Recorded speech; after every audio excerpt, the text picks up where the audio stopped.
በስመ አብ ወወልድ ወመንፈስ ቅዱስ አሐዱ አምላክ አሜን።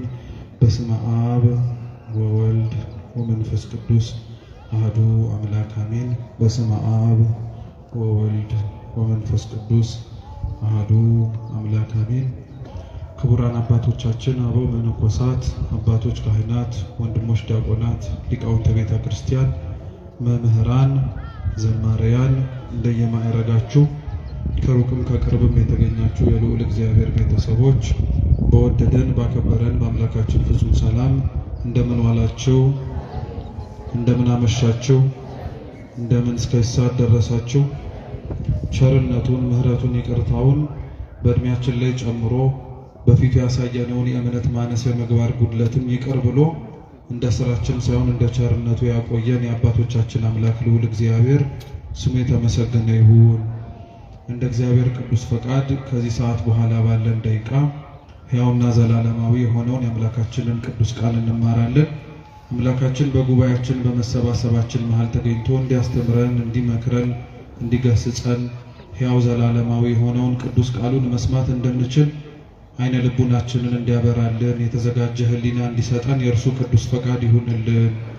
የሐዋርያው ቅዱስ ማቴዎስ ወንጌል ምዕራፍ 21 ከቁጥር 33 ጀምሮ የዓለም ሁሉ መድኃኒት የሆነ ጌታችን መድኃኒታችን ኢየሱስ ክርስቶስ ባስተማረው ትምህርት መነሻነት እንማራለን። የመጽሐፍ ቅዱሱን ቃል ሁላችሁ መስማት እንድትችሉ አነብላችሁና ወደ ትምህርታችን እንሄዳለን። እግዚአብሔር ከሁላችን ጋር ይሁን። ሌላ ምሳሌ ስሙ። የወይን አትክልት የተከለ ባለቤት ሰው ነበረ። ቅጥርም ቀጠረለት፣ መጥመቂያም ማሰለት፣ ግንብም ሰራና ለገበሬዎች አከራይቶ ወደ ሌላ ሀገር ሄደ። የሚያፈራበትም ጊዜ ሲቀርብ ፍሬውን ሊቀበሉ ባሮቹን ወደ ገበሬዎቹ ላከ። ገበሬዎቹም ባሮቹን ይዘው አንዱን ደበደቡት፣ አንዱንም ገደሉት፣ ሌላውንም ወገሩት። ደግሞም ከፊተኞቹ የሚበዙ ሌሎች ባሮችን ላከ፣ እንዲሁም አደረጉባቸው። በኋላ ግን ልጄን ይፈሩታል ብሎ ልጁን ላከላቸው። ገበሬዎቹ ግን ልጁን ባዩ ጊዜ እርስ በእርሳቸው ወራሹ ይህ ነውና እንግደለውና ርስቱን እናገኝ ተባባሉ። ይዘውም ከወይኑ አትክልት አወጡና ገደሉት። እንግዲህ የወይኑ አትክልት ጌታ በሚመጣ ጊዜ በእነዚህ ገበሬዎች ላይ ምን ያደርግባቸዋል? እነርሱም ክፉዎችን በክፉ ያጠፋቸዋል፣ የወይኑንም አትክልት ፍሬውን በየጊዜው ለሚያስረክቡ ለሌሎች ገበሬዎች ይሰጣቸዋል አሉት። ኢየሱስም እንዲህ አላቸው፣ ግንበኞች የናቁት ድንጋይ እርሱ የማዕዘን ራስ ሆነ። ይህም ከጌታ ዘንድ ሆነ፣ ለዓይኖቻችንም ድንቅ ነው የሚለውን ከቶ በመጽሐፍ አላነበባችሁምን? ስለዚህ እላችኋለሁ የእግዚአብሔር መንግሥት ከእናንተ ትወሰዳለች፣ ፍሬዋንም ለሚያደርግ ሕዝብ ትሰጣለች።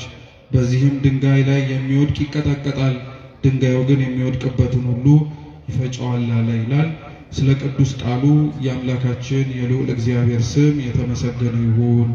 እንደ እግዚአብሔር ቅዱስ ፈቃድ እኛ የምንማማርበት የትምህርታችን ርዕስ በዚሁ ባነበብነው ቅዱስ ወንጌል ቁጥር 42 ላይ ያለው ኃይለ ቃል ይሆናል። ግንበኞች በሉ ሁላችሁም፣ ግንበኞች የናቁት ድንጋይ እርሱ የማዕዘን ራስ ሆነ። እስኪ ድገሙት። ግንበኞች የናቁት ድንጋይ እርሱ የማዕዘን ራስ ሆነ። ሶስተኛ ድገሙት። ግንበኞች የናቁት ድንጋይ እርሱ የማዕዘን ራስ ሆነ። በዚህ ኃይለ ቃል መነሻነት ያነበብነውን ወንጌል መነሻ አድርገን እንማራለን። አምላካችን በጉባኤያችን ተገኝቶ እንዲያስተምረን እንዲመክረን የእርሱ ቅዱስ ፈቃድ ይሁንልን። እንደ ሌሎቹ የወንጌል ክፍሎች ሁሉ አምላካችንና መድኃኒታችን ኢየሱስ ክርስቶስ ይህ ያነበብነው ቃሉን ለሚሰሙት ሰዎች ያስተማረው ትምህርት ነው። ይህንኑ የተነበበው ምሳሌ የማርቆስ ወንጌል ምዕራፍ 12 እና የሉቃስ ወንጌል ምዕራፍ 20 ላይ ጭምር ተጽፎ ይገኛል። ጥቂት ከሆኑ የሐሳብ ልዩነቶች ባለፈ መሰረታዊ በታሪክ ደረጃ ምንም የሚለያይ ሐሳብ አይኖረው። አንድ የወይን አትክልት ስፍራ የነበረው ሰው እንደነበረ ለወይኑ አትክልት ስፍራ የሚያስፈልገውን ነገር በሙሉ እንዳደረገለት በኋላም ደግሞ ያደረገለትን የወይኑን ስፍራ ፍሬውን ለመቀበል ሰዎችን እንደላከ እነዛም የተላኩት ሰዎች በየተራቸው ፍሬውን ለመቀበል ሲሄዱ እንደተገደሉ በመጨረሻም ደግሞ ልጁን እንደላከና ልጁን ደግሞ ሲያዩ ይበልጥ እንደተናደዱና እንደተበሳጩ ልጁንም እንደገደሉት ጭምር ይናገራል። ይህ አሁን ያነበብነው የቅዱስ ወንጌል ክፍል እንዳልኳችሁ ጌታችን መድኃኒታችን ኢየሱስ ክርስቶስ ቃሉን ይሰሙት ለነበሩት ለሕዝብ ያስተማረው ትምህርት ነው። ጌታችን ኢየሱስ ክርስቶስ በዋነኝነት ቃሉን በሚያስተምርባቸው ስፍራዎች ላይ ለሚገኙት ሰዎች በሙሉ ትምህርትን ያስተላልፍ የነበረውና የሚሆኑ ነገሮች ከመሆናቸው በፊት አስቀድሞ ያዘጋጃቸው የነበረው ክፉዎች ከክፋታቸው እንዲጠበቁ፣ መልካሞች ደግሞ ክፉዎች በሚያደርጉት ስራ ላይ እና በድርጊታቸው በመነሳት ተስፋ ቆርጠው የሚመጣውን ክብርም ጭምር እንዳያጡ እግዚአብሔር አምላክ ክፉዎች በክፋታቸው እንዲቀጥሉ አይፈልግም። ልቡና ሰጥቷቸው ማስተዋሉንም ጭምር ታድለው ራሳቸውን በንስሐ እንዲመልሱ ከሚመጣው ክፋትም ጭምር ራሳቸውን መጠበቅ እንዲችሉ ይፈቅዳል። እንዲሁ የሚያደርገው አምላካችን ደግሞ ደጎች ሆነው ደግሞ መከራውን ለሚቀበሉ፣ ደጎች ሆነው ደግሞ ስቃዩንም ጭምር ተሳታፊ ለሚሆኑት ደግሞ እንደጠሩት የአምላካቸው ድምፅ ዝምታው ቢዘገይባቸው ዋጋ እንደሌላቸው መስሏቸው በሃይማኖታቸው በጽናታቸውም ጭምር እንዳይገኙ ሊያደርጋቸው ከሚችለው ነገር በሙሉ እንዲሸሹም ወይም እንዲቆጠቡም ጭምር ይፈልጋል። እግዚአብሔር ትምህርትን ያስተምር የነበረው ነገሮች ከመሆናቸውም በፊት ይሄ ነገር ይሆናል፣ ያ ነገርም ሊመጣ ይችላል እያለ ያስተምር የነበረው ለዛ። ይሄም ያነበብነው የመጽሐፍ ቅዱስ ክፍል ነገሮች ከመሆናቸው በፊትና ከመፈጸማቸው በፊት የተነገረ ትንቢት። ይሄ ትንቢት ልዩ የሚያደርገው ምንድነው? ትንቢቱ በሐዲስ ኪዳን ይነገር እንጂ ነገሮች ከመፈጸማቸው በፊት ይሄንኑ ትንቢት ግን አምላካችን ኢየሱስ ክርስቶስ አስቀድሞ በነቢያት ላይ አድሮ ያስተማረውን ትምህርት መነሻ በማድረግ ያስተማረው። ትላንት ያልነበረ ዛሬ ላይ የሚጀመር፣ ትላንት ያልተነገረ ዛሬ ላይ ደግሞ እንደ አዲስ የሚነገር ምንም ነገር አይኖርም። ስለዚህ ጌታችን ኢየሱስ ክርስቶስ ትላንትና በነቢያቱ ላይ አድሮ ሲያስተምር የነበረው እርሱ እንደሆነ ያውቁ ዘንድ ስለፈለገ ይሄ የወይን አትክልት ስፍራ የሚለውን ምሳሌ አድርጎ ሊያስተምራቸው ፈለገ። ይህንን ምሳሌ ለመጀመሪያ ጊዜ ላይ የተናገረው ይህንንም ትምህርት በማስተማርም ጭምር ጌታችን መድኃኒታችን ኢየሱስ ክርስቶስን የመሰለው ነቢዩ ኢሳይያስ። ነቢዩ ኢሳይያስ በትንቢተ ኢሳይያስ ምዕራፍ 5 ከቁጥር 1 ጀምሮ አምላካችን ልዑል እግዚአብሔር ያስተማረውን ይህንኑ የወይን አትክልት ስፍራን ምሳሌ መስሎ አስተምሮበታል። ይሄ የወይን አትክልት ስፍራ ቅጥር የተማሰለት፣ መጭመቂያ የተዘጋጀለት፣ በኋላም ደግሞ ማማ ተዘጋጅቶለት እየተጠበቀ የነበረው ኢሳይያስ በኦሪቱ የተናገረለት የእስራኤል ሕዝብና እስራኤላውያን ናቸው። እግዚአብሔር አምላካችን ለወይኑ አትክልት ስፍራ ባለቤት እንደነበረውና እንዳልኳችሁ ለሚያስፈልገው ነገር በሙሉ ለስፍራው እንዳሟላ ሲናገር ነቢዩ ኢሳይያስ ደግሞ በትንቢት መጽሐፉ ምዕራፍ 5 ቁጥር 1 ላይ ከዛ የበለጠ ሌላ ትርጉም እንዳለው ደግሞ ይናገራል። እርሱም ምንድነው? እግዚአብሔር አምላክ የወይን አትክልት ስፍራ ለተባለችው ለእስራኤል ቅጥርን መማስ፣ አጥርን መስራት፣ ማማንም ሰርቶ ገበሬዎችንና ሰራተኞችን ቀጥሮ መንከባከቡን ትኩረት አድርጎ የተናገረ ብቻ ሳይሆን ኢሳይያስ ምንም ነገር እንዳላጎደለባትም ጭምር ይናገራል። ይወዳት ለነበረችው ስትሰቃይ ከስቃይ ላወጣት፣ ክፉ ሲሆንባት ፈጥኖ ለደረሰላት ለሕዝቡ እግዚአብሔር አምላክ ይሄንን ስፍራ ብቻ ሳይሆን ከስፍራውም የላቀውን ምንም ያጎደለባት ነገር እንደነበረ ይናገራል። መጽሐፍ ቅዱስ ለእስራኤልና ለእግዚአብሔር ያላቸውን ግንኙነት በተለያየ መንገድ አድርጎ ነው የሚናገረው። በተለይ ደግሞ ምንም እንዳላጎደለባት ነቢዩ ኢሳይያስ የተናገረውን ግልጽ የሚያደርገው እግዚአብሔር እስራኤልን እንዴት እንደሚያያትም ጭምር ስናውቅና ስንረዳ እስራኤል የመረጣት እግዚአብሔር ሕዝቡን የሚመለከተውና ያየው የነበረው በአንድ መጽሐፎቻችን ዙሪያ ላይ ስትመለከቱት በዚሁ በኢሳይያስ መጽሐፍ ላይ እስራኤልን እንደ ሙሽራ ወይም እንደ ሙሽሪት አድርጎ እርሱ ደግሞ እንዳጫት እንደ ሙሽራ አድርጎ ነበር ይመለከት የነበረው። ስለዚህ እግዚአብሔር አምላክ ሙሽራይቱ ለሆነችው ለእስራኤል ይቀናላት ነበር። ከእርሱ ሸሽታ ጣዖትን ስታመልክ ከእርሱ ርቃ ድምፁን መስማትን ስታቆም እግዚአብሔር ለእስራኤል ያሳያት የነበረው ነገር በሙሉ ስለሚጠላትና ስለተጸየፋት ስለምታደርግበትም ብዙ ውጣ ወረዶች እንዴት እንዳዘነባት እንድታውቅ ብቻ አልነበር። ነገር ግን ፍቅሩ ዘልቆ እንዲገባት ስለፈለገ እስራኤልን ይቀጣት የነበረው እስራኤልን ይመለከታት የነበረው እስራኤልን አልፎም እንኳን ዝምታንም ያሰማት የነበረው እግዚአብሔር አምላክ ጠልቷት አልነበር እና ይሄ እግዚአብሔር አምላክ ያደርግላት የነበረው ነገር በሙሉ ላልገባቸው ላልተረዳቸውና ከሩቅ ሆነው ይመለከቱት ለነበሩት ሰዎች እግዚአብሔር እንደተዋቸው እግዚአብሔር እንደረሳቸው እግዚአብሔር የሚጮሁትን ድምጻቸውን እንዳልሰማቸው አድርጎ ይሰማቸው ነበር። እግዚአብሔር ግን ይህን ያደርግበት የነበረበትን ምክንያት በኢሳይያስ አንደበት ላይ ሆኖ ሲናገር ምን አለ? በእውኑ ለወይኔ ቦታ ያጎደልኩበት ምንድነው አለ። እስኪ ያጎደልኩበት ወሉ ምንድነው? እግዚአብሔር እውነት ነው የምነግራችሁ፣ ለእስራኤል ምንም ያጎደለባት ነገር የለም።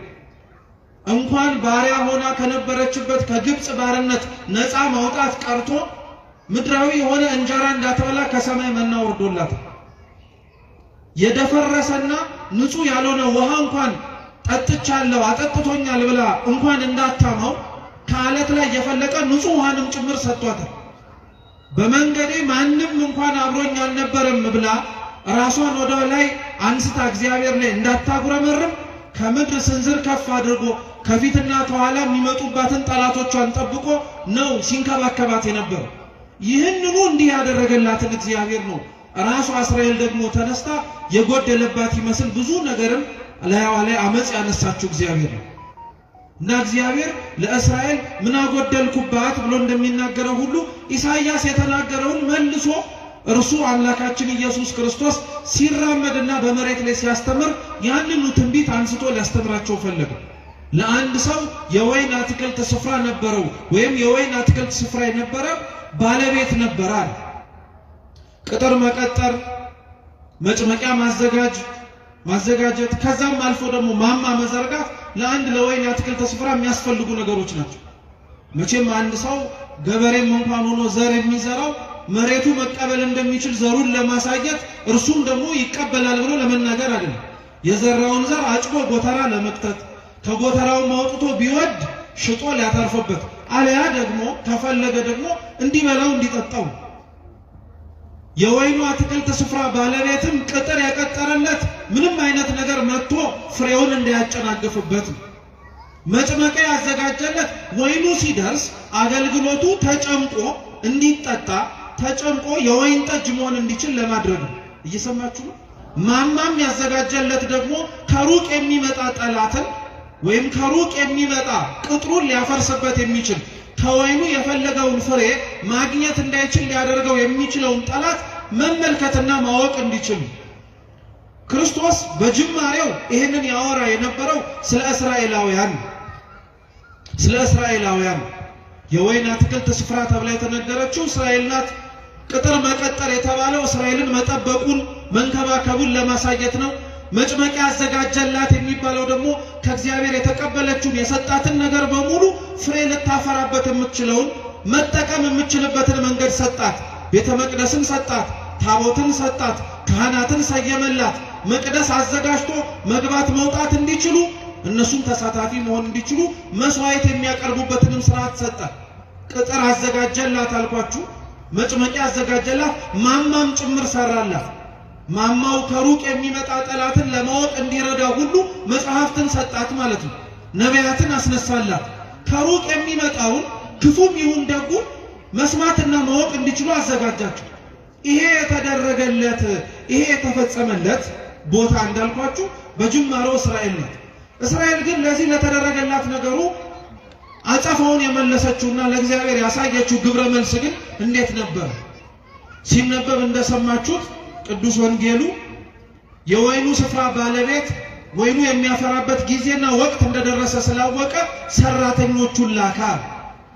ሰራተኞቹን የላካቸው ልብ ብላችሁ ስሙ፣ ቅጥሩን እንዲያፈርሱ ወይ የቆመላቸውን ማማ እንዲነዱ ወይ መጥመቂያቸውንም ጭምር ደግሞ እንዲነዱባቸው አይደለም ፍሬውን ብቻ መልቀም እንዲችሉና የተደከመባትን ድካም እንዳለና እንደሌለበት ለማየት ሰራተኞቹ ግን ሲመጡ በውስጥ ይሰሩ የነበሩት ሌሎች ሰራተኞች ቀድሞ በወይኑ ስፍራ ላይ የነበሩት በጣም አድርገው አስቸገሩ እንዲያውም ይመጡ የነበሩትን ሰራተኞች አንዳንዶቹን ገደሏቸው አንዳንዶቹን ወገሯቸው አንዳንዶቹን ደግሞ በጣም ብዙ ስቃይን አሰቃዩአቸዋል እግዚአብሔር ለደከመላት ለእስራኤል ይልካቸው የነበሩት ሰራተኞች የተባሉት ነቢያት ናቸው መጽሐፍ ስለሰጣቸው ስለጠበቃቸው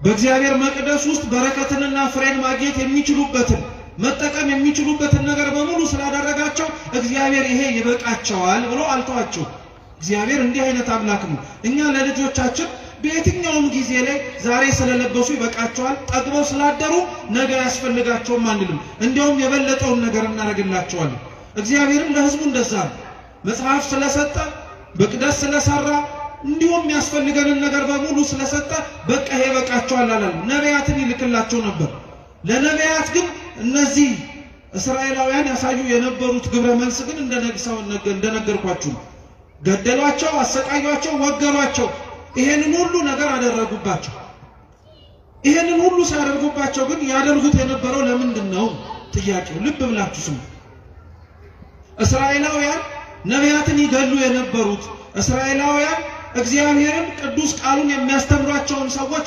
ያሳድዷቸው የነበሩበት ምክንያት ለምንድነው ስትሉ አንደኛውና የመጀመሪያው ምክንያት ሕዝቡ ከእግዚአብሔር ርቆ ስለነበረ ጥቂቶች መልእክት ለመላክ ከተላኩት በውስጥም ጭምር እግዚአብሔርን አብረው መርጦ ለመኖር ካልፈለጉት በቀር ብዙሃኑ በመሬት ሊመቸው የሚችለውንና በዚህ በሚኖርበት ህይወቱ ላይ ሳይጎልበት መመላለስ የሚችልበትን ምርጫዎች መርጦ ስለነበረ እነዚህን ነቢያት ቦታ ሰጥቶ ለማዳመጥ አልፈለገም ነቢያትን ሁለተኛ ይገሏቸው የነበሩት መስታወት ስለሆኑባቸው ከእግዚአብሔር ፊት እንዴት መመላለስ እንደሚችሉ ስለነገሯቸው ብቻ ሳይሆን እግዚአብሔር የሚፈልጋቸው ሰዎች በምድር ላይ እንዴት መኖር እንዳለባቸው ከቃል ባለፈ በህይወት ስላሳዩአቸው ነቢያት ጥፋት ኖሮባቸው አልነበረም የተገደሉት ነቢያት ክፉ ነገር ተናግረው አልነበረም ነቢያት ሟርት ተናግረው አልነበረም የተገደሉት እውነት ስለተናገሩ በእውነት ስለኖሩ ሰው ክፋትን መርጦ እግዚአብሔርን ከማየት ይልቅ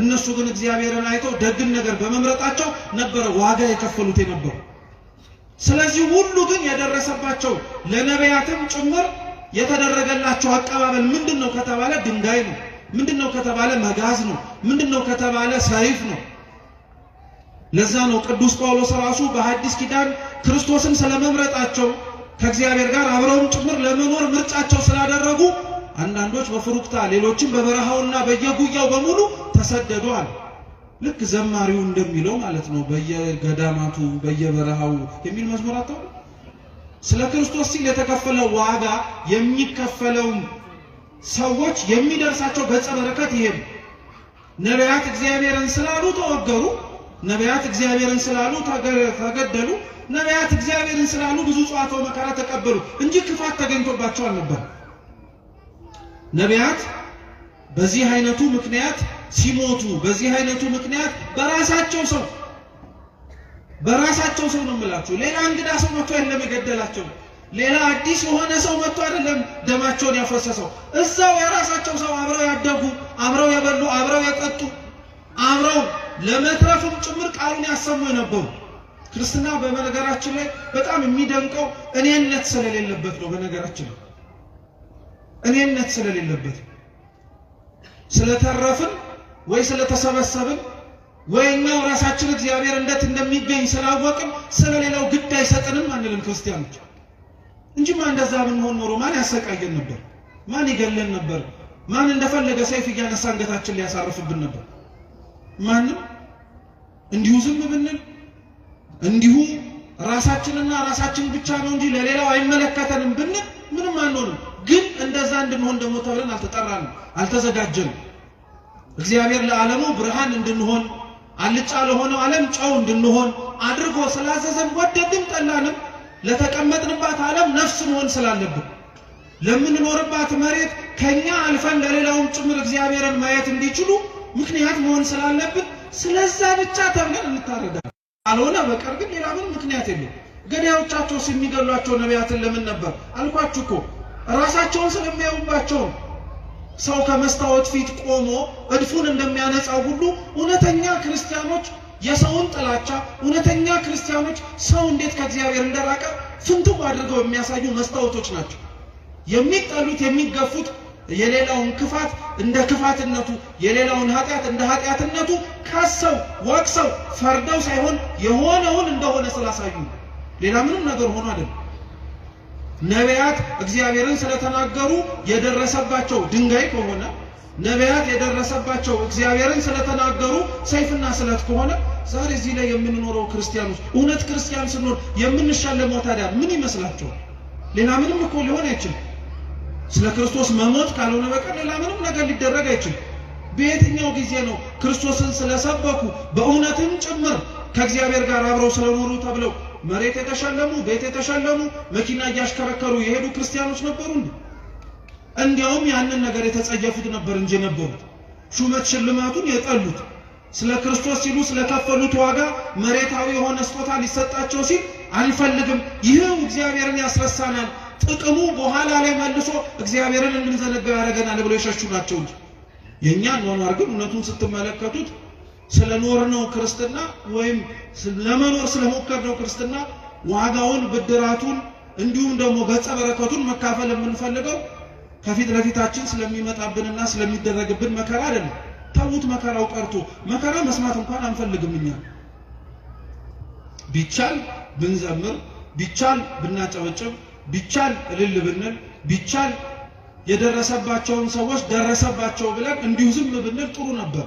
ግን እግዚአብሔር ይመስገን እውነት ለመናገር ማስተዋል የሚችሉ አሳቢ የሆኑ አባቶች እናቶች ስላሉ ነገር እንዳንረሳ የደረሰብንንም ጭምር እንዲሁ ዝም ብለን ወደ ኋላ እንዳናደርግ ስለሚያደርጉ ነቢያት የሞቱት ለዚህ ነው። ዛሬም ያሉት ሰዎች የሚሞቱት ለዛው።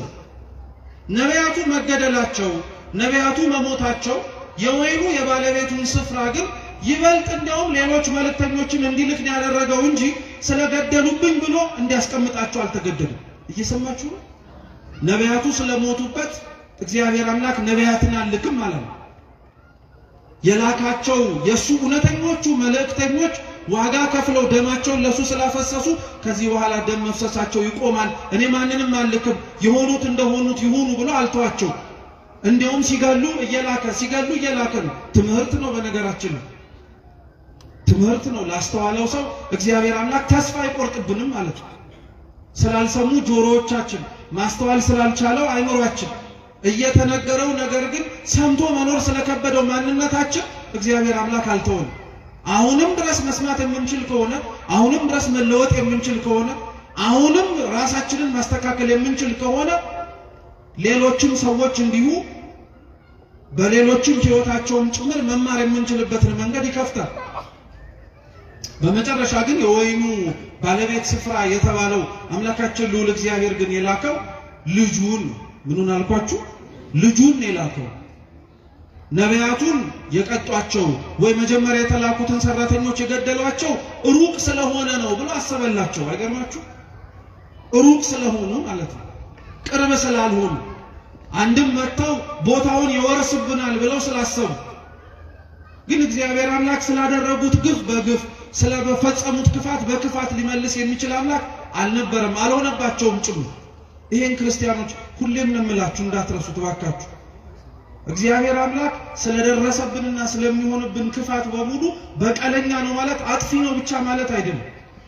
እግዚአብሔር አምላክ በቀለኛ ነው ማለት ዛሬ የገደሉትን እንደሚገደሉ ሆነው የሚመጡበት ጊዜ ሰዎች ይመጣሉ። ታያላችሁ ጭምር እግዚአብሔር ያደረገው። ዛሬ ያሳደዷትን ቤተክርስቲያን የሚሰደዱላት ይሆናል። ዛሬ የገደሏቸውን ሰዎች መልሰው የሚገደሉ ሆነው ስለ እግዚአብሔር አንገታቸውን የሚሰጡ ይሆናሉ። ይሄ ቤተክርስቲያናችን ሕይወት ላይ ነበረ ነው። ትናንትና ያሳድድ የነበረ ደማስቆ ድረስ ወርዶ አንገት ስቤ አመጣለሁ ያለው ጳውሎስ እኮ እዛው ተምሮና ተለውጦ የሚሰደድ ሰው ነው። የእግዚአብሔር በቀሉ ሰይፍና ስለት አንስቶ መቅሰፍትን ጭምር እየላከ መቅጣት ብቻ አይደለም፣ ያሳደዱትን እንዲሰደዱ ማድረግ፣ የገደሉትን እንዲሞቱለት ማድረግ፣ የጠሉትን ይበልጥ እንዲሞቱለት ማድረግ። ይሄን እግዚአብሔር አምላክ አድርጎታል። መድኃኔዓለም አምላካችን ይሄንን ፈጽሞታል። እንኳን ሩቅ ለሆኑት ሰዎች ቀርቶ ነው የምላችሁ ከደሙ ንጹህ ነኝ እንኳን ብሎ እጁን ታጥቦ አሳልፎ ለሰጠው ጲላጦስ እንኳን እግዚአብሔር አምላክ በቀሉን የተበቀለው እሱን በመቅሰፍ አይደለም።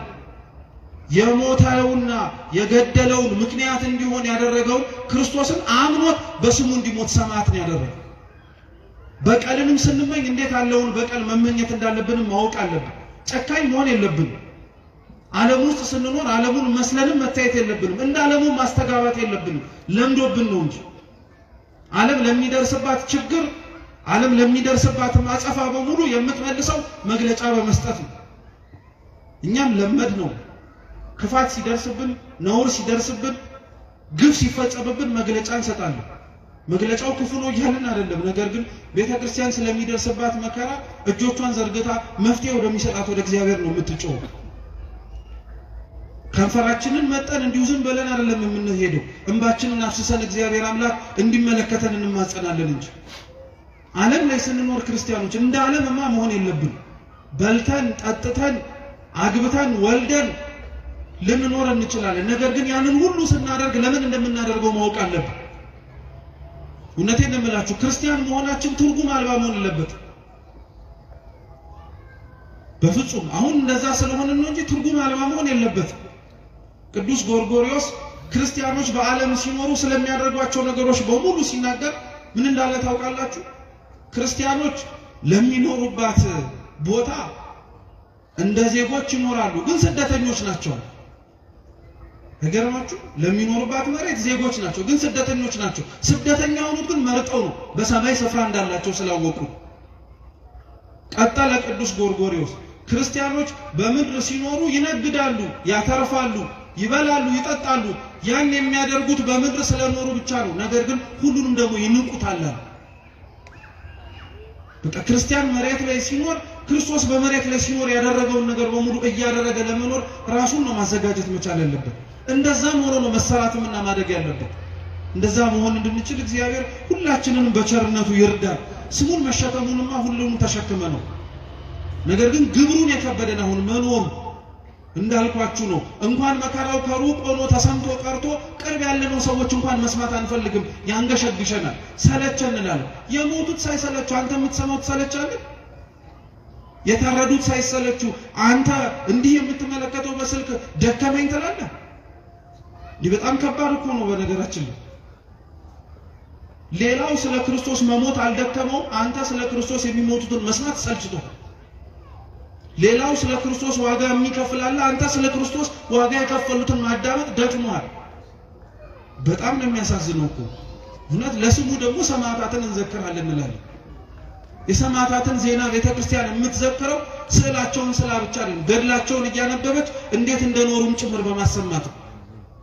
ስለ ክርስቶስ የሞቱትን ዜና መስማት የከበደው ሰው እንዴት ቆሞ የጊዮርጊስን ገድል ይሰማ?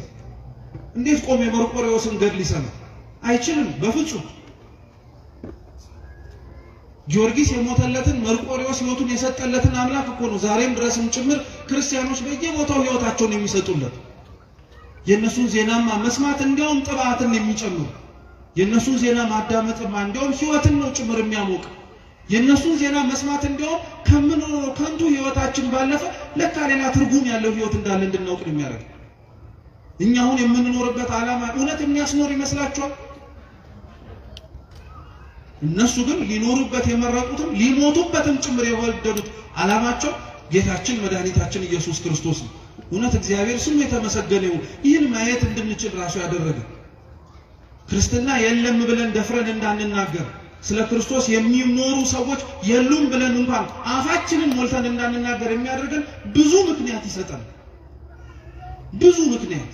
ከነዛ ሁሉ ምክንያት ትልቁ ምክንያት ግን እንዳልኳችሁ ልክ የወይኑ ባለቤት ስፍራ ነቢያቱን የቀደሙትን አባቶችን ልኮ ሰዎቹ በአጸፋው ሞትን እንደፈረዱባቸው ሁሉ ምናልባት ከሰሙ ምናልባት ካዳመጡ ብሎ ልጁን ላከላቸው። ልጁን ሳይውት ግን ጭራሽ ተናደዱ አለ ቅዱስ መጽሐፍ። ጭራሽ ተናደዱ። እንዲያውም ልጁ መሆኑ ራሱ ወራሽ እንደሆነ ያስታውቃል። እውነት ነው። ሊወርስ የሚችል ወራሽም ሆኖ ሊገኝ የሚችል የአባትን ንብረት ልጅ ሊሆን ስለሚችል ስለዚህ ልጁን እንግደለው አሉ። ልብ ብላችሁ ስሙ። ለመግደል ምክንያታቸው አንደኛ ልጁ ስለሆነ ነው፣ ቅርበት ስላለው ማለት ነው። እየሰማችሁ ነው? ግን ቅርበት ስላለው ማለት ነው። የሩቅን ሰው በምን አድርጌ ምሳሌ ልስጣችሁ? ለምሳሌ ቤታችሁ ውስጥ አክስት ሲሞትና ወይ አጎት ሲሞትና ልጅ ሲሞት ያለው ልዩነት ተመሳሳይ ነው ወይስ አንድ? ተመሳሳይ ነው ወይስ ይለያያል? ይለያያል። የሩቅ ዘመድ ሲሆን ወይም የሥጋም ዘመድ ሆኖ እንደ ራሳችሁ እንደ ልጅ ሊሆን ግን አይችልም። ልብ ብላችሁ ስሙ። ጠላቶች የሆኑት የወይኑን ስፍራ ለማስተካከል ተሰይመው ልጁን ለመግደል የወሰኑት ሰዎች ቦታውን ለመውረስ ካላቸው ፍቅር ብቻ አይደለም፣ እርሱን በመግደል አባትየውን የበለጠ እንደሚያሳዝኑትም ጭምር ስለሚያውቁ ነው እንጂ። ስለዚህ እንግደለው ብለው ተማከሩ። በሁለተኛው ግልጽ የሆነው ምክንያታቸው ደግሞ እርሱን ከገደልን ወራሹንም ጭምር ካወጣን ባለቤትነቱ የቦታው የኛ ይሆናልን ብለው ጭምር ስላሰቡ ልጁን ያዙት፣ አሰቃዩት፣ አንገላቱት፣ ዋጋም ጭምር አስከፈሉት።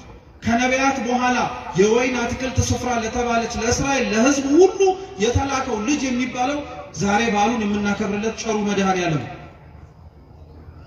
እግዚአብሔር አምላክ ክፋታችንን አይቶ እግዚአብሔር አምላክ ለላካቸው መልእክተኞቹ ለነቢያትና ለቅዱሳን የሰጠነውን ግብረ መልስና ክፋት ተመልክቶ ክፋትን በክፋት ሊመልስብን አልወደደም። እንዲያውም የበለጠ ደግነቱን አሳየን እንጂ እንዲያውም የበለጠ ፍቅሩን አሳየን። ልጁን ሊሰጠን ወደደ። ጌታችን ኢየሱስ ክርስቶስ ልጁን የሰጠን። ይሄ ልጅ ተብሎ የተጠቀሰው በነገራችን ላይ እኛው ራሳችን ጠምዝዘን ስለ ክርስቶስ እንዲናገር ስላደረግነው አይደለም። ቅዱስ ቃሉ ልጁ ተብሎ የተጠቀሰው በወንጌል ስፍራ ላይ ተደጋጋሚ ብትፈልጉ የምታገኙት ጌታችን ኢየሱስ ክርስቶስ ነው። ሌሎቻችን ለእግዚአብሔር ያለንን ልጅነት ቅዱስ መጽሐፍ ሲናገር ልጆች እያለን የሚጠራ እስኪ ልጆች በሉ። አዎ እኛ ስንጠራ ልጆች ተብለን ነው። ጌታችን መድኃኒታችን ኢየሱስ ክርስቶስ ግን ሲጠራ ልጅ ተብሎ ነው። ልዩነት ስላለው እኛ ልጆች የተባልነው ልጅነታችን የጸጋ ስለሆነ ነው፣ የስጦታ ልጅ አለመባልም ልንችል እንችላለን እግዚአብሔርን አባት እንዲሆነን ካልመረጥን። ጌታችን ኢየሱስ ክርስቶስ ግን ልጅ ተብሎ ሲጠቀስ የባህሪ ልጅነት ነው። ማንም ሊነጥቀው የማይችል ማለት ነው። ማንም ሊወስድበት የማይችል ልጁ ተብሎ የሚጠቀሰው እርሱ ነው። ጌታችን ኢየሱስ ክርስቶስ ሲጠመቅ የባህሪ አባቱ እግዚአብሔር በሰማይ ሆኖ ሲናገር ሲመሰክር የመሰማ ነው። የምወደው ምን ያለው ልጄን ያለው የምወደው ልጄን ያለው በደብረ ታቦር የማርቆስ ወንጌል ምዕራፍ 9 ላይ ብርሃነ መለኮቱን ሲገልጥ ለደቀ መዛሙርቱ ሲያሳይስ ያው የባህሪ አባቱ እግዚአብሔር ምን ብሎ ነው የምወደው ምን ያለው ልጄን ያለው። ስለዚህ ልጁን ላከላቸው የተባለው ክርስቶስ ነው፣ ሌላ ማንም አይደለም። ለተላከው ልጅ ግን የወይኑ አትክልት ስፍራ ጠባቂዎች ሰራተኞች ተብለው የተሰየሙት ግን የሰጡት ግብረ መልስ የተለየ ነበር። እንግዲህ ተመልከቱት ክርስቲያኖች፣ የወይኑ አትክልት ስፍራ በቁመናው በጅማሬው ማለት ነው ትርጉሙ እስራኤላውያን እንዳታለ ለእስራኤል እግዚአብሔር አምላክ ነቢያትን ላከ። ከተላኩት ነቢያት በላይ ግን የነቢያቱ ትርጉም እንዲገባቸው ያጠፋቸው የገደሏቸው ዋጋ ያስከፈሏቸውን ጭምር የበለጠውን ነገር እንዲረዱ ልጁን ሰደደላቸው። ሁለተኛው የወይን አትክልት ስፍራ የተባለችው የተሰበሰብንባት ቤተክርስቲያን ነው።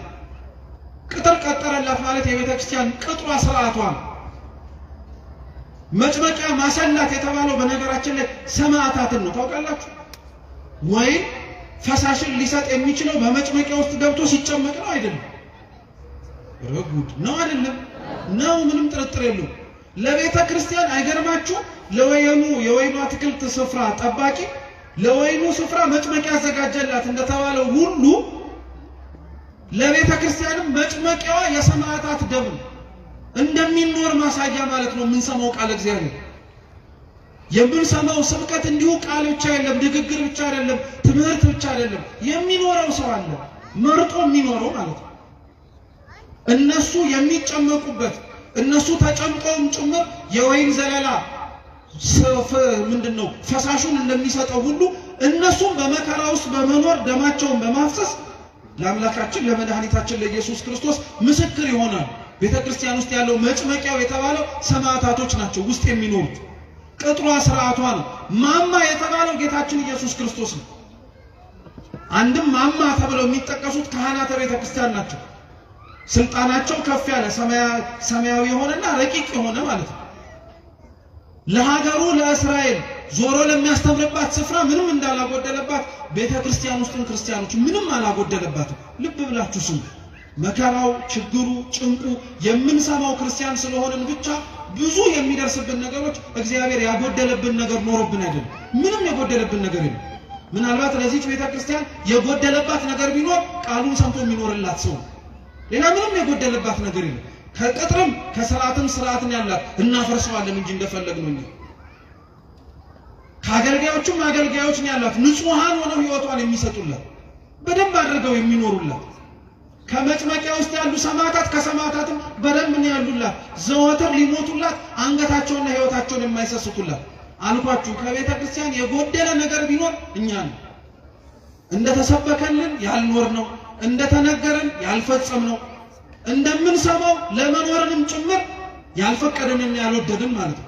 አሁን እንኳን በዚህ ሁሉ ውጣ ውረድ፣ አሁን እንኳን ባለንበትና በምንሰማው መልካም ባልሆነ ዜና ውስጥ እንኳን ሆነን እኮ እንደው ስለ ራሳችን ብለን መቀየር እንኳን ቢከብደን ስለ ቤተ ክርስቲያን ብለን እንኳን እኮ አንገትም አንደፋነን። ደፋሮች እኮ ነን። እውነቴን ነው የምነግራችሁ፣ ደፋሮች፣ ኃጢአታችን ግድ የማይሰጠን ማለት ነው። በደላችንና ነውራችን ምንም ነገር የማይከብደን። እውነቴን እኮ ነው የምላችሁ። እንዴት የራሳችን ኃጢአት ለራሳችንስ እሺ አይከብደን? ለምደነው ነው እንበል። የኛ ኃጢአት ለሀገር ለወገን ለራሳችን ለሆኑ ለቤተ ክርስቲያን ሰዎች ዋጋ ያስከፈለ መሆኑን እንኳን ስናውቀው እንዴት እግዚአብሔር ፊት ራሳችንን ዝቅ ማድረግና ማረን ማለት ይከብደናል። ጸሎት እኮ ተለምነን የምንጠራበት አይደለም። እኛው ራሳችን ተሰብስበን እንጸልይ ብለን የምናነሳው ነው እንጂ ጥሪ እኮ ነው። ክርስቲያኖች ምን እናርግ ነው ታዲያ የሚባለው? መፍትሄው ከእርሱ ነው ከተባለ፣ እግዚአብሔር ነው መልስ የሚሰጠን ከተባለ እርሱን የምንጠራው በምንድን ነው? ሲመልሱ በጸሎት እኮ ነው። ሌላ በምን ልንጠራው እንችላለን? ድረስልን ብለን በመጣራት ነው። ሌላ በምን ልንጠራው እንችላለን? ሕይወታችን መስተካከል አለበት ክርስቲያኖች። እውነቴን ነው የምላችሁ። እዚህና እዛ ያለነው ሰዎች ምንም የሚለየን ነገር የለም። እዛ ያሉት ክርስቲያኖች እየሞቱ ያሉት፣ እዛ ያሉት ክርስቲያኖች ዋጋ እየከፈሉ ያሉት የሚያስገድል ምክንያት ኖራቸው አይደለም። እኛስ ያለን የምንኖር ሰዎች ደግሞ የሚያስኖር ምንም ጽድቅ ተገኝቶብን አይደለም። እነሱን የሚያስገድል ምክንያት እኛን የሚያስኖረን ምን ነገር አለ?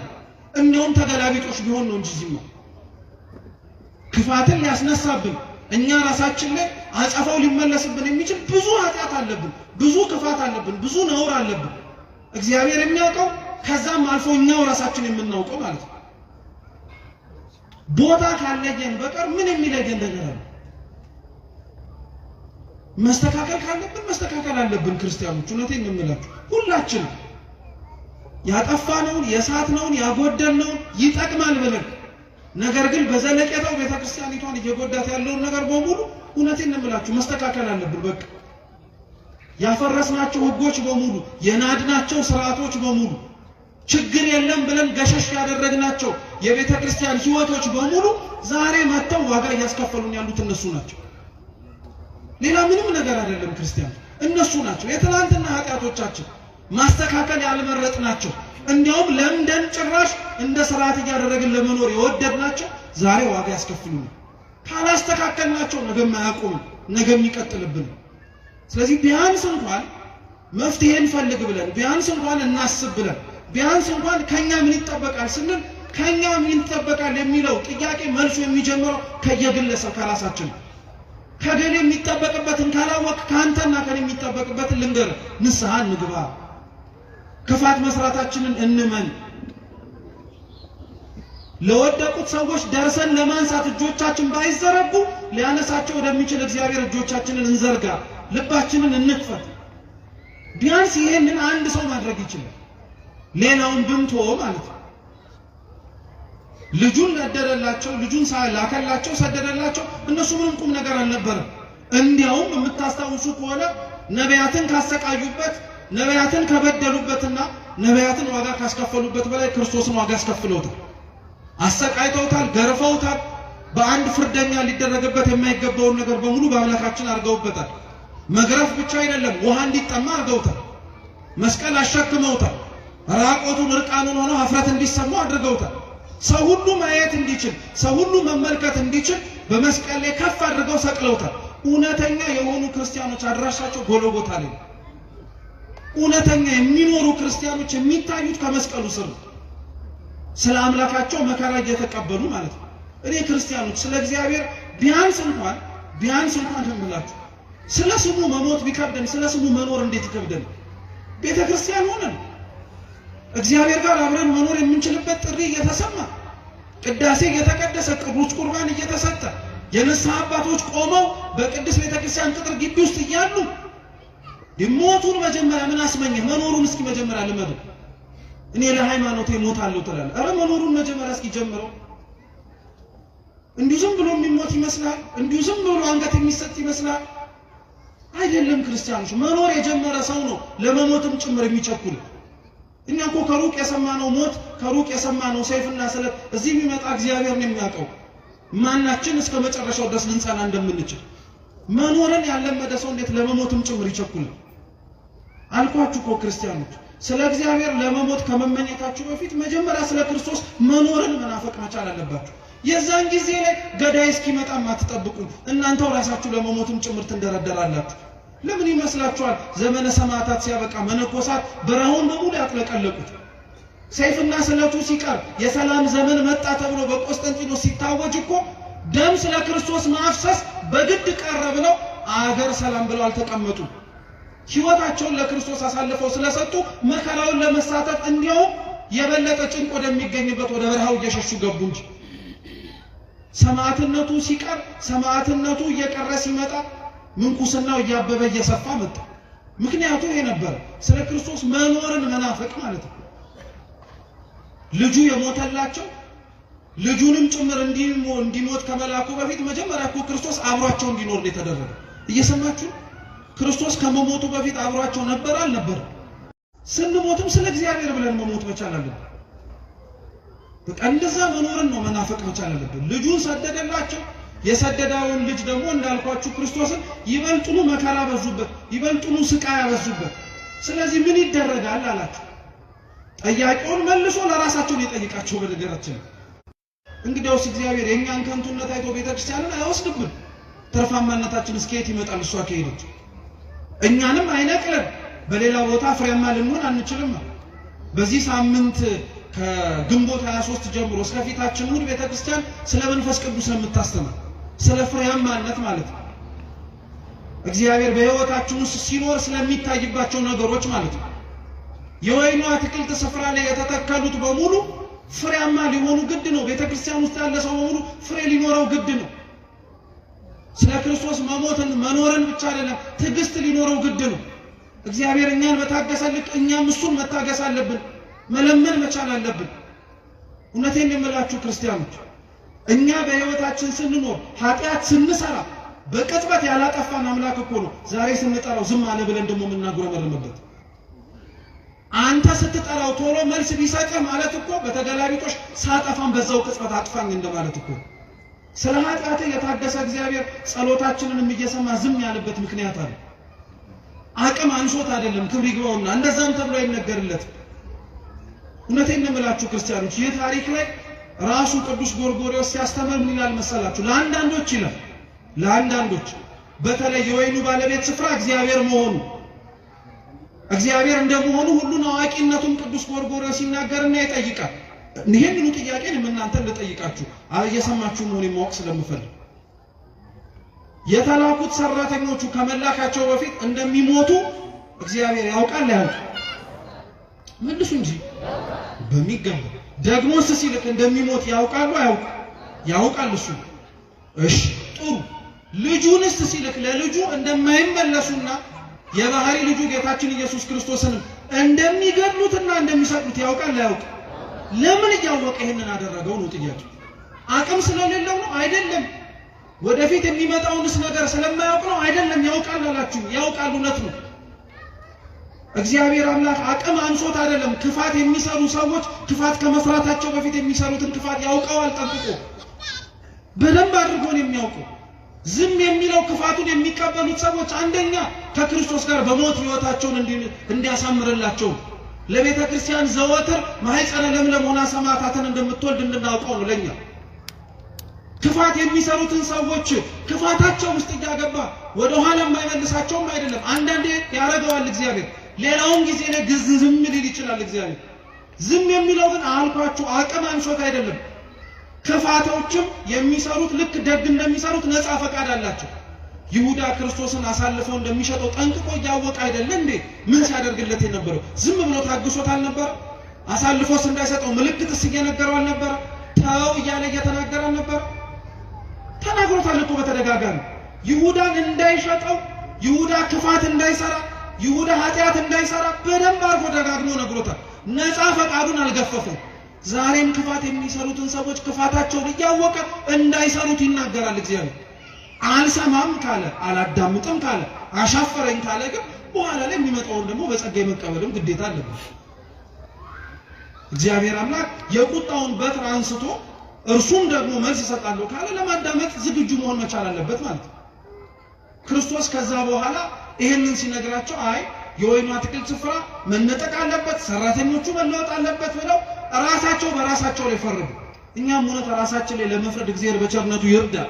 ከእግዚአብሔር የፍርድ ዙፋን ፊት ሳትቆሙ ክርስቲያኖች እናንተው ራሳችሁ ከእግዚአብሔር ፊት አሁን ቆማችሁ ራሳችሁ ላይ ፍረዱ። ንስሐ ግቡ ማለት ነው። ንስሐ እንግባ። በደል መስራታችንን እንመን። ምንም ደስ የሚያሰኝ ምንም የሚያኮራራ ምንም አንገትን ቀና አድርጎ የሚያስኬድ ነገር የለም። ምንም እውነቴን ነው የምነግራችሁ። ይሄን የምላችሁ ሟርት ስለሆነ፣ ይሄን የምላችሁ አሁን ያለንበት ወቅት የሐዘን ስለሆነ አይደለም። በዚህ ዓለም ላይ ስንኖር ቀና ብለን ለምንኖርበትና ቀና ብሎ ሊያስኬደን የሚችለው ምክንያት ክርስቶስ ካልሆነ በቀር ምድራዊ ነገራችን ሊሆን ስለማይችል በፍጹም ሊሆን አይችልም። ራሳቸው በራሳቸው ላይ ፈረዱ። ፈርደው ግን አልተስተካከሉ። እኛም መስማቱን እንሰማዋለን፣ ሰምተን ግን አልተለወጥንም። እንድንለወጥ እግዚአብሔር በቸርነቱ ይርዳል። ይህንኑ አላቸው። ቀጠለና ጌታችን መድኃኒታችን ኢየሱስ ክርስቶስ ግን እኛ ለትምህርታችን ርዕስ ያደረግነውን ኃይለ ቃል ነገራቸው። እስኪ ግንበኞች በሉ የናቁት ድንጋይ እርሱ የማዕዘን ራሱ ነው። ግንበኞች የተባሉት አይሁድ ናቸው። የናቁት ድንጋይ የተባለው ክርስቶስ ነው። ድንጋይ መሆኑን የምታውቁት ወይም አለት መሆኑን የምታውቁት አምላካችን ኢየሱስ ክርስቶስ ትዝ የሚላችሁ ከሆነ በፊልጵስዩስ ቂሳሪያ ስለማንነቱ ለደቀ መዛሙርቱ ሲጠይቃቸው ቅዱስ ጴጥሮስ አንተ የሕያው የእግዚአብሔር ልጅ ነህ ሲለው ጴጥሮስ ሆይ አንተ ምንድን ነህ ያለው? አለት ነህ ድንጋይ ነህ ብሎ ነው የተናገረው። አለትነቱ የጴጥሮስ ድንጋይነቱ የጴጥሮስ ንግግሩ ነው። ጌታችን መድኃኒታችን ኢየሱስ ክርስቶስ ነው በሱ አለትነት ላይ የታነጸ በሱ አለትነት ላይ የተመሰረተ ምንም ነገር እንደማይናወጽ ለማስተማር እየሰማችሁ። ስለዚህ የመጀመሪያው ድንጋይ ጌታችን መድኃኒታችን ኢየሱስ ክርስቶስ ነው። ግንበኞች የናቁት የተባለው ድንጋይ ጌታችን ኢየሱስ ክርስቶስ የማዕዘን ራስ ይሆናል።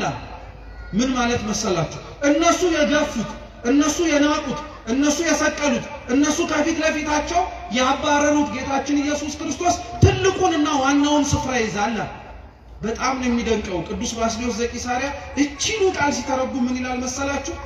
እነሱ የናቁት እንደውም አብራችሁ በሉ እነሱ የናቁት ክርስቶስ ልባቸውን ሲነግስበት፣ እነሱ ደግሞ የተናቁት የሰውን ሀብትና ንብረት ይዘው ተቀመጡ። አይገርማችሁ? የበለጠውን ነገር ክርስቶስ አገኘው፣ እነሱ የተናቀውን ነገር አገኙ። ዛሬም ድረስ ክርስቶስ የሞተለትን ክርስቶስ ደሙን ያፈሰሰለትን ሰው ንቆ ከነሱ የሚገኘውን ጥቅም ፈልጎ አይኖርም። ነውር ነው፣ ኃጢአት ነው። እነሱ ይበልጣሉ፣ ሰው ይበልጣል። ክርስቲያኖች ምንም ነገር ቢሆን ሰው ይበልጣል። የፈረሰ ቤተ ክርስቲያን ይሰራል፣ አይተናል። ክፋት ነውር በገነነበት በተለያዩ ዘመናት ላይ የጠፉብንን መቅደሶች እኮ ሰርተናል። እግዚአብሔር የተመሰገነ ይሁን። ግን የፈረሰውን ሰው መልሰን አግኝተናል። የሞተውን ሰው መልሰን ቀስቀሰን አንስተናል።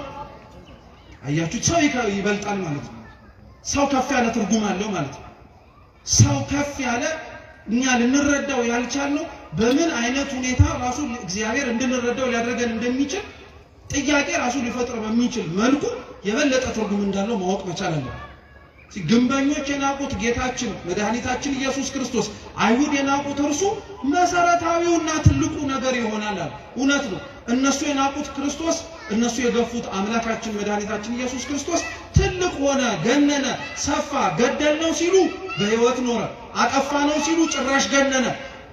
የሚያመልኩትን የሚከተሉትን ተማሪዎችን በተናቸው ሲሉ እንዲያውም ጭራሽ በጰራቅሊጦስ እጅግ እጥፍ ድርብ ሆኖ 3000 ክርስቲያኖች ወደ ቤተክርስቲያን ገብተው ጭራሽ የቤተክርስቲያን ጉባኤ ሰፋ። አንደኛው ትርጉም እርሱ ልብ ብላችሁ ስሙ። ሁለተኛው ግን ይሄ አሁን ያነበብኩላችሁ መጽሐፍ ቅዱስ ክፍል እቤት ገብታችሁ ከፍ ብላችሁ ብታነቡት ታሪኩ ከጌታችን ከመድኃኒታችን ከኢየሱስ ክርስቶስ ቤተ መቅደሱን ካነጻበት ታሪክ ጋር አብሮ ተያያዘ። እየሰማችሁ አስታውሳችሁ ቤተ መቅደሱ ውስጥ ገብቶ ቤቴ የጸሎት ቤት ነው እንጂ የወንበዴዎች ዋሻ አይደለም ብሎ ሲያነጻ እርሱ የተነገረበት ክፍለ ምንባብ ላይ ነው ይሄም ያለው አብሮ። በዕብራይስጥ ልጅ የሚለው ቃልና ድንጋይ የሚለው ቃል ተመሳሳይ ነው። ማለትም ደግሞ ቃሉ ይተረጎማል፣ አብሮ ይጠጋጋል። በዕብራይስጥ ድንጋይ ማለት እብን ማለት ነው። እየሰማችሁ ነው አይደል? እብን ማለት ነው። ልጅም እንደዚሁ በአቻ በቃል በድምጸታ በኩል ተቀራራቢ የሆነ ትርጉም እንዳለው ምሁራን ይናገራሉ። እና ይሄንን ቃል ሲተረጉሙት ይላል ግንበኞች የናቁት ድንጋይ የተባለው አንድም ክርስቶስ ነው ይላል፣ አንድም አካሉ የሆነች ደግሞ ቤተክርስቲያን ናት ይላል።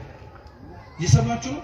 ግንበኞች የናቁት ድንጋይ የማዕዘን ራስ ይሆናል አይደል የተባለው። የተገፋችው ቤተክርስቲያን መግነኑ አይቀርም። የፈረሰችው ቤተክርስቲያን ነገ ተሰርታ ከፍ ብላ መታየቱ አይቀርም። የናቋት ቤተክርስቲያን ተመልሰው ተንበርከከው ይቅርታ እንደሚጠይቋት አይቀርም። ምንም ጥርጥር የለም። ይሄው ክርስቶስ አሳይቶናል። እርሱን የናቁት በኋላ ላይ ክብሩን እንዳዩት ሁሉ ዛሬም ቤተክርስቲያንን የናቋት ነገ ላይ ክብሯን ከፍ ብላ ይመለከቷት። አንገታችንን መድፋት ያለብን ስለራሳችን ኃጢአት፣ አንገታችንን መድፋት ያለብን ስለራሳችን በደል ነው እንጂ በክርስቶስ በደሙ የተዋጀች ቅድስት ቤተክርስቲያን ምንም አትሆን፣ ምንም አትሆን።